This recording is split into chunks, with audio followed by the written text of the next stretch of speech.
All right, picture this. Joe Rogan sitting across from Jill Lepore expecting a history lecture, but then, boo, out of nowhere, she drops insights about Islam that flip the whole conversation upside down. Not in the way you'd expect, not with clichés, but with depth, with truth, with the kind of wisdom that makes you sit back and go, wait, why have I never heard it explained like that before? So today, I'm breaking it down for you. 4 powerful points. 4 lessons that'll stick in your head like your favorite quote. Ready? Let's go. You know, Jill Lepore started with something that sounded so simple, but the way she flipped it made everyone sit up straight. She said Islam isn't just a religion. It's not a box you tick on a census form. It's not some ritual you do a few times a week while the rest of your life goes on untouched. No, Islam is a complete system, a blueprint for life, designed to run every part of who you are. Your mind, your body, your heart, your soul. And when she said that, Joe's face lit up like he'd just heard something brand new. Because, let's be honest, most people think of religion as something you visit, like a gym membership you never use. You pay the fee, you show up once in a while, you feel a little better about yourself, then you go home and eat pizza. That's how people treat faith, but Islam says, nope, you're not just visiting here, this is your whole operating system. And when you start to look at it that way, everything clicks. Prayer, for example. A lot of people think it's just kneeling, bowing, going through motions. But imagine this, 5 times a day, you step out of the chaos, shut down the noise, and recalibrate your soul like you're recharging a battery. Your boss yells at you, the traffic is insane, your phone won't stop buzzing. You pause, you stand before your Creator, and suddenly all of it feels small. That's not just ritual. That's training your mind for focus, discipline, and humility. It's like meditation, except with divine purpose fueling it. Then there's fasting. Most people think it's about starving yourself, but fasting isn't about punishment. It's about freedom. Freedom from addiction to your cravings. Freedom from the constant need to consume. You know how people do detoxes, with green juice and smoothies. Islam had that system built in centuries ago, but better. Because it doesn't just detox your body, it detoxes your ego. It makes you realize you're not a slave to food, to entertainment, to endless appetite. You become the driver, not the passenger, and charity. Man, this one hit hard, because Lepore explained it like this. When you give in Islam, you're not just helping someone else. You're helping yourself. You're cleaning out the greed that sneaks into your heart. You're shaking off the chains of selfishness. And you're building this invisible network of compassion that holds society together. Imagine if every wealthy person in the world gave a fraction of what Islam asks. Poverty wouldn't stand a chance. That's not just generosity, that's structural change. Now here's where it gets real. Islam doesn't just tell you what to do. It shows you why it matters. Think about life like a smartphone. Every app represents a part of your life. Work, relationships, health, goals. But no matter how cool the apps are, if the operating system is outdated, the whole phone glitches. Slow, frustrating, crashing all the time, you restart it, it's still buggy, and then one day a system update pops up, version 2. 0 available. That's what Islam is. It's not about deleting the apps of your life. It's about upgrading the system so everything runs smoother. And here's the kicker. You still have to hit update. Nobody can force it for you. You can keep running on the old, glitchy version if you want, constantly stressed, constantly drained. Or you can press that button, and suddenly your relationships feel more balanced, your habits get healthier, your goals have clarity. Islam doesn't replace your life. It makes your life run the way it was designed to run. Lepore said this in such a calm way, but the room felt electric. Because that's not how people talk about Islam in the mainstream.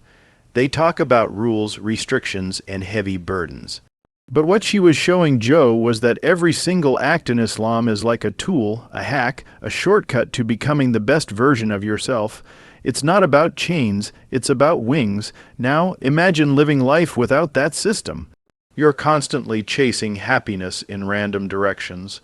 One week it's a new diet, the next week it's a new productivity hack, then it's a self-help book, then it's some influencer's morning routine. You're exhausted because nothing sticks, but Islam says stop chasing, start aligning, stop searching outside, start upgrading inside, and when you live like that, you don't just survive, you thrive. And that's what made Joe lean forward, because for once, Islam wasn't being explained as a list of dos and don'ts. It was being shown as a system that takes the chaos of modern life and gives it structure, purpose, and peace. That's why she said it's not just religion. It's a blueprint for living. But if Islam is a system, then the question becomes, who designed it? And why does that matter more than anything else? Here's where Jill Lepore took it deeper, and you could almost see Joe Rogan trying to wrap his head around it. She said, listen, if Islam is a system, then who's the architect who designed this blueprint? Because that's the difference between something temporary and something eternal.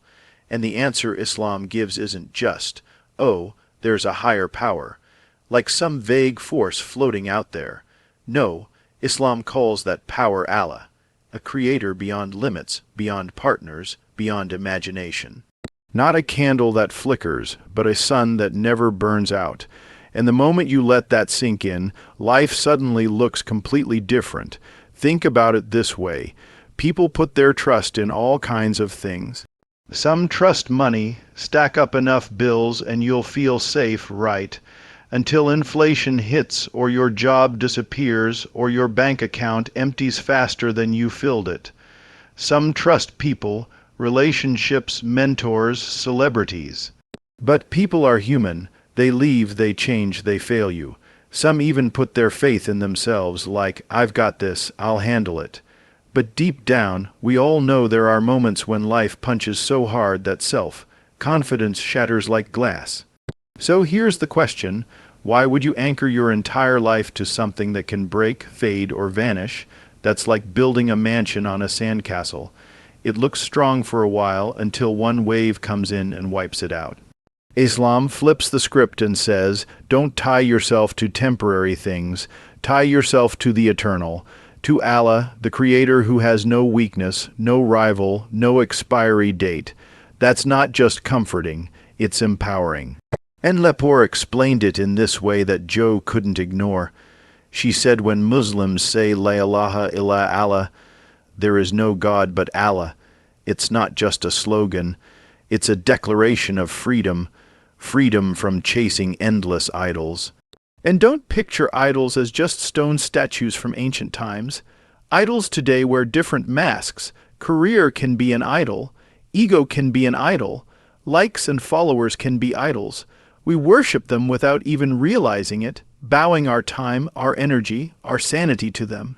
But Islam says no, there's only one worthy of worship. And once you cut through all the fake gods, you stand taller, because now you're connected directly to the source of all strength. Imagine plugging your phone into a tiny power bank that dies after one charge. That's relying on money, fame, people. Now imagine plugging into the sun itself. Limitless, never-ending. That's connecting to Allah. It doesn't mean your problems vanish, but it means you're no longer walking into them empty-handed. You're carrying an endless supply of resilience, guidance, and clarity, and man, that changes how you handle everything.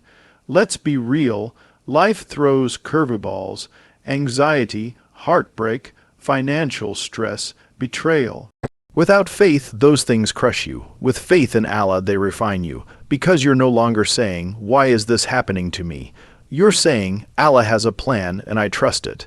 That shift alone turns panic into patience and fear into fuel. And here's the crazy part. Once you recognize who the architect is, your whole relationship with life upgrades. The sunrise isn't just a random ball of fire. It's a reminder of mercy. Your heartbeat isn't just biology. It's a sign that you're being sustained second by second. Every moment becomes proof that the one who created you hasn't forgotten you. That perspective flips stress into gratitude and gratitude into strength. Now Joe pushed back a little, like he always does. He said, "But don't different religions all talk about God?" And Lepore smiled and said, "Yes, but Islam doesn't just talk about God as a concept. It defines Allah with absolute clarity. No sons, no partners, no limitations. The Creator isn't in need of sleep or food or rest. He doesn't evolve, he doesn't retire. He is not like his creation in any way. And that's what makes the connection so unshakable, because you're not putting your trust in a being that shares your weaknesses. You're connecting to perfection. And I'll be honest, that's the part that silences a room. Because once you think about it, every other source of hope we cling to eventually runs dry. But when you put your trust in Allah, you've tied yourself to the unbreakable. That's not just theology, it's survival. It's how people push through tragedies, loss, and pain with their heads still held high. So Lepore painted this picture. Imagine two people facing the exact same storm. One sees nothing but chaos, drowns in panic, loses hope.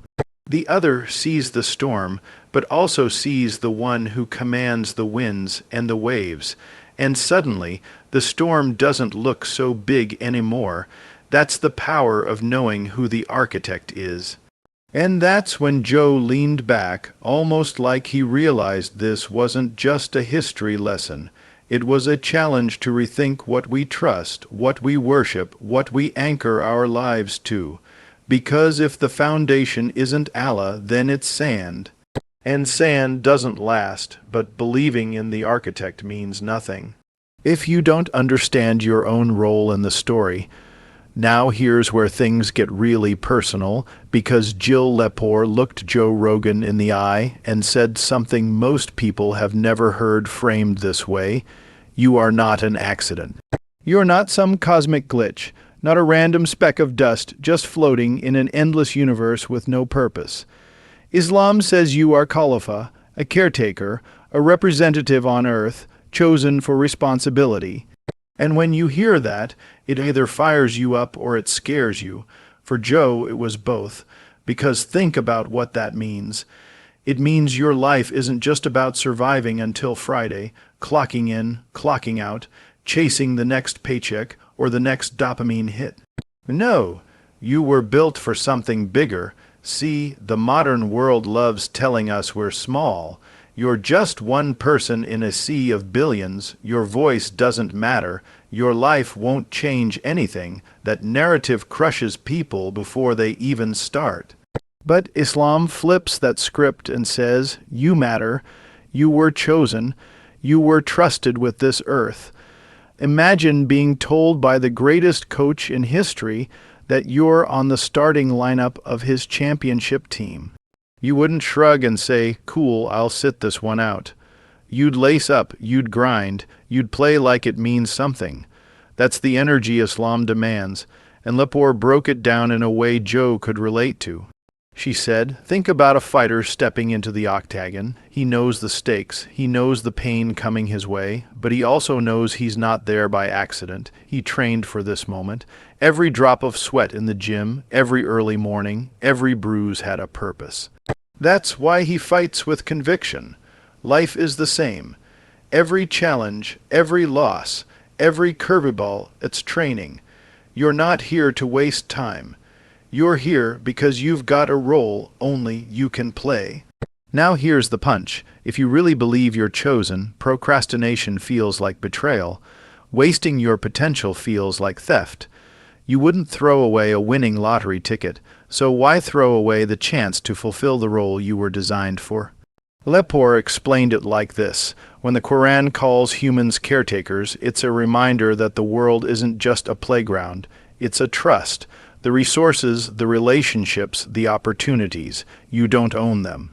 You're entrusted with them, and trust comes with accountability.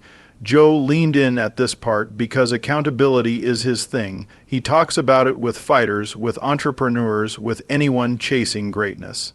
And here was Islam saying the same thing, but with divine weight, that your time, your talent, your influence, It's not just for you, it's a trust from the Creator, and one day you'll be asked, what did you do with it? That's heavy, but it's also liberating.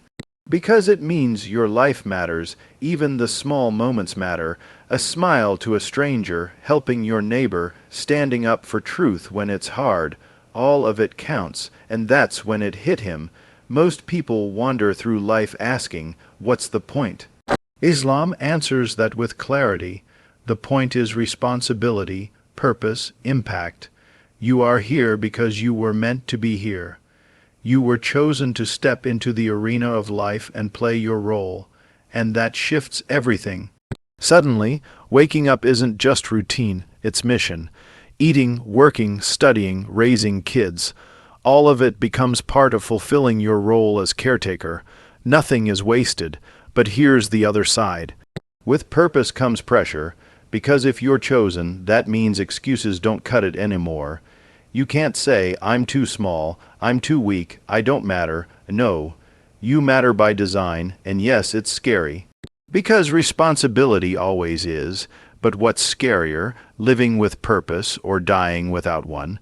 Lepore told Joe that this is why Islam never let humans reduce themselves to random chance. Because when you think you're random, you act random. You live for cheap thrills, quick fixes, shallow goals, but when you know you're chosen, you level up, you fight harder, you stand taller, you stop settling for less, because your existence is not a joke, it's intentional. And think about how powerful that is for people who feel invisible. The single mom struggling to make ends meet, the teenager who feels like nobody hears them, the worker stuck in a dead-end job. Islam says, even in those roles, even in that pain, you are chosen. Your patience matters, your grind matters, your faith matters, and that's what gives dignity to every human being, no matter their status. You're not small, you're significant. Joe sat back like he'd just been punched with perspective. Because here's the truth. Most of us want to believe our lives matter, but we bury that desire under distractions. We numb it with entertainment, bury it under busyness, drown it out with noise. But deep down, everyone craves meaning. And Islam says you don't have to go searching in the dark. You already have it. You were chosen the day you were created. And that's when the point really landed. You're not here by accident. You're not here just to exist. You're here to contribute, to build, to protect, to grow, to live like someone carrying a trust. And once you see yourself that way, it's impossible to go back to living small. But purpose alone won't carry you through the storms of life. For that, you need something else. And this is where Jill Lepore brought it all together, because once you know Islam is a system, once you understand who the architect is, once you realize you've been chosen with purpose, you still have to face reality. Life isn't smooth. It doesn't go according to your script. There are storms, heartbreaks, betrayals, moments where you wonder if you can even keep going. And this is where Islam drops the kind of wisdom that makes you rethink suffering itself. Lepore said it with this calm authority. Resilience isn't just something you stumble into, it's built into faith. Now think about that for a second. Most of us treat hardships like interruptions, like they're mistakes in the story of our life. We ask, why me, why now, why this? But Islam flips that and says every hardship is a test, every test is a chance, and every chance is a path to growth. It's not punishment, it's training. That changes the whole game. Because instead of seeing pain as a dead end, you start seeing it as a doorway. Look at the life of the Prophet Muhammad, peace be upon him. From the very beginning, his story was marked by pain. He was orphaned as a child, losing both parents before he even understood the world. Later, he faced exile from his hometown, betrayal by people he trusted, years of poverty, battles where the odds were stacked against him, and personal tragedies that would break most of us. Yet through it all, he never lost hope, never gave up, never doubted the mission. Why? Because he saw trials not as proof of weakness, but as opportunities to rise stronger. It's like an athlete training for the fight of their life. The coach doesn't hand them comfort. He hands them struggle. Heavy weights, grueling drills, endless sweat. Why? Because he knows comfort doesn't create champions.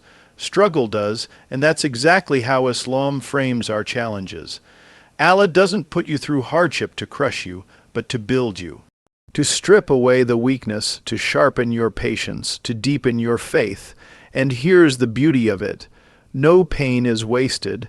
Not one tear, not one heartbreak, not one lonely night goes unnoticed. In Islam, every struggle endured with faith is recorded, honored, and rewarded. The Quran says, "Verily, with hardship comes ease." Not after, not instead of, with, which means even inside the storm, the seeds of ease are being planted.